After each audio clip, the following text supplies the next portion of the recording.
महाराष्ट्र में किसानों की आत्महत्या का सिलसिला थमने का नाम नहीं ले रहा। बीते 6 महीने यानी जनवरी से सितंबर 2025 में उपलब्ध सरकारी और क्षेत्रीय आंकड़ों को जोड़ने पर तस्वीर बेहद गंभीर दिखाई देती है। पहली तिमाही यानी कि जनवरी मार्च 2025 राज्य सरकार द्वारा विधानसभा में पेश किए गए आधिकारिक जवाब के अनुसार इस अवधि में 767 किसानों ने आत्महत्या की। इनमें से अधिकांश मामले विदर्भ और मराठवाड़ा क्षेत्रों से आए, जहां सूखा, कर्ज और फसल बर्बादी जैसी समस्याएं सबसे गहरी है। अब बात करेंगे दूसरी तिमाही की, यानी कि अप्रैल से लेकर जून तक। छत्रपति संभाजीनगर डिवीजन की रिपोर्ट के अनुसार इस अवधि में कम से कम 55 नए मामले दर्ज किए गए।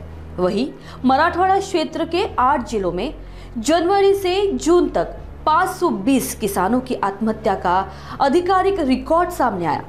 यह पिछले साल की तुलना में लगभग 20% अधिक है।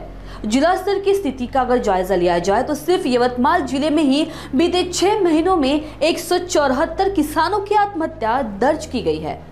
यवतमाल लंबे समय से किसान आत्महत्या हॉटस्पॉट माना जाता है और यह आंकड़ा इस संकट की गहराई को दिखाता है। कुल तस्वीर सामने आई जनवरी से लेकर जून 2025 तक। उपलब्ध आधिकारिक और क्षेत्रीय आंकड़ों को मिलाकर महाराष्ट्र में बीते 6 महीनों में कम से कम 822 किसानों की आत्महत्या सामने आई है। यह संख्या एक न्यूनतम अनुमान है, क्योंकि जुलाई, अगस्त और सितंबर 2025 के राज्य स्तरीय समेकित आंकड़े अभी तक सार्वजनिक नहीं हुए हैं। अब हम विश्लेषण की बात करेंगे। ये आंकड़े साफ बताते हैं कि महाराष्ट्र के किसानों पर आर्थिक दबाव, प्राकृतिक आपदाएं और बढ़ते कर्ज का बोझ लगातार आत्महत्याओं की बड़ी वजह बन रहा है।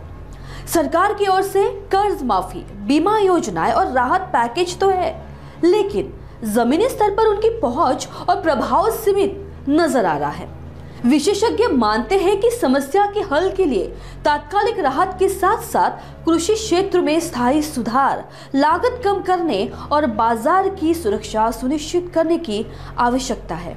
समाज हित के लिए रत्नाकर मलिक की रिपोर्ट, नागपुर समय न्यूज के लिए।